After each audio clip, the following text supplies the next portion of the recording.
आज इस चर्चा को प्रधानमंत्री जी ने शुरू किया। उन्होंने भाषण दिया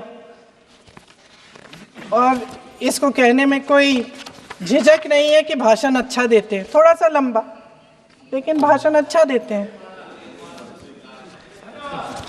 सिर्फ एक कमजोरी है, अगर आप इजाजत दें तो मैं बोलूं, एक कमजोरी है। हाँ, उसी पे बोल रहे हैं। वंदे मातरम पे बोलो आप।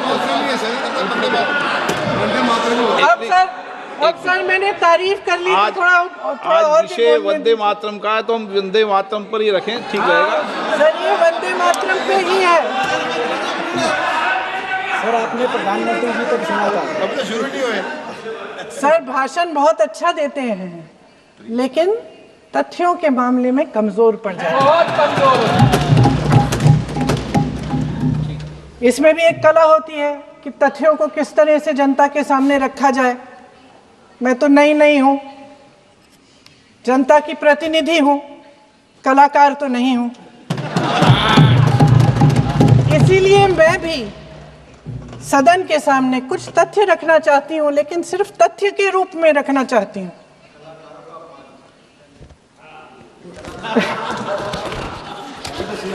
मैं उदाहरण दे देती हूँ। सर मांग रहे हैं सर वंदे मातरम के बारे में, वंदे मातरम की जो सालगिरह पे आपने एक बड़ा कार्यक्रम आयोजित किया था, उसमें प्रधानमंत्री जी ने भाषण दिया। उसमें उन्होंने कहा कि 1896 में पहली बार गुरुदेव रविंद्रनाथ टैगोर ने ये गीत एक अधिवेशन में गाया। उन्होंने ये नहीं बताया कि कौन सा अधिवेशन था। महासभा, हिंदू महासभा का अधिवेशन था, आरएसएस का अधिवेशन था। किस बात से कतरा रहे थे कि ये कांग्रेस का अधिवेशन था। और उदाहरण दूं कि मैं अपना भाषण जारी रखूं। दे रही हूँ। जो वंदे मातरम की जो क्रोनोलॉजी है वो भी आप समझिए, जो असली क्रोनोलॉजी है। 1875 में महाकवि बंकिम चंद्र चट्टोपाध्याय ने इस गीत के पहले दो अंतरे लिखे, जो आज हमारे राष्ट्रगीत घोषित हुए हैं, मतलब जो घोषित हुए थे और जिसको हम आज अपना राष्ट्रगीत कहलाते हैं। ये पहले दो अंतरे लिखे। 1882 में 7 साल बाद उनका एक उपन्यास प्रकाशित हुआ, आनंद मठ। उस उपन्यास में यही कविता उन्होंने प्रकाशित की, लेकिन इसमें 4 अंतरे जोड़ दिए। 1896 में कांग्रेस के अधिवेशन में गुरुदेव रविंद्रनाथ टैगोर ने पहली बार ये गीत गाया। 1905 में बंगाल के विभाजन के खिलाफ आंदोलन के समय वंदे मातरम जनता की एकता की गुहार बनकर गली गली से उठा। गुरुदेव रविंद्रनाथ टैगोर जैसे महान स्वतंत्रता सेनानी इस गीत को खुद गाते हुए बंगाल की सड़कों पर उतरे।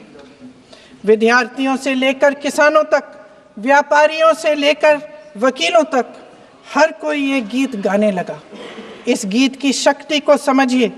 ब्रिटिश साम्राज्य इसको सुनकर कांपता था और हमारे देशवासी इसको सुनकर वह मन बनाते थे, वह हिम्मत बनाते थे कि इस भयंकर साम्राज्य के खिलाफ सत्य और अहिंसा के नैतिक हथियारों को लेकर शहीद होने की तैयारी करते थे। ये गीत मातृभूमि के लिए मर मिटने की भावना को जगाता है। इस गीत की शक्ति ये है, इस गीत का हमारे देश से जुड़ाव ये है। लेकिन 1930 के दशक में हमारे देश में जब सांप्रदायिक राजनीति उभरी, तब ये गीत विवादित होने लगा।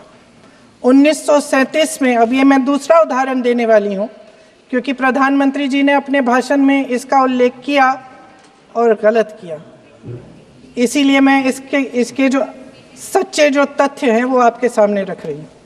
1937 में नेताजी सुभाष चंद्र बोस कांग्रेस का अधिवेशन कलकत्ता में होने जा रहा था, उसका आयोजन कर रहे थे।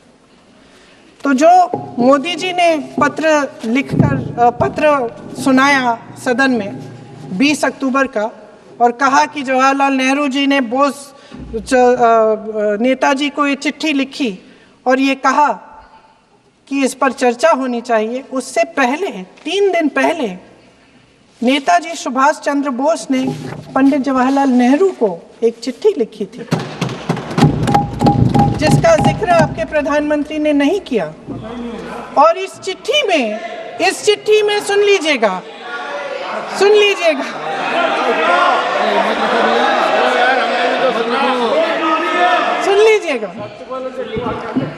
आप नेताजी के लफ्ज नहीं सुनना चाहते?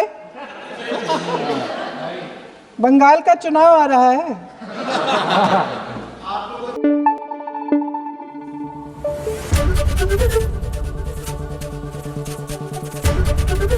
एबीपी न्यूज आपको रखे आगे।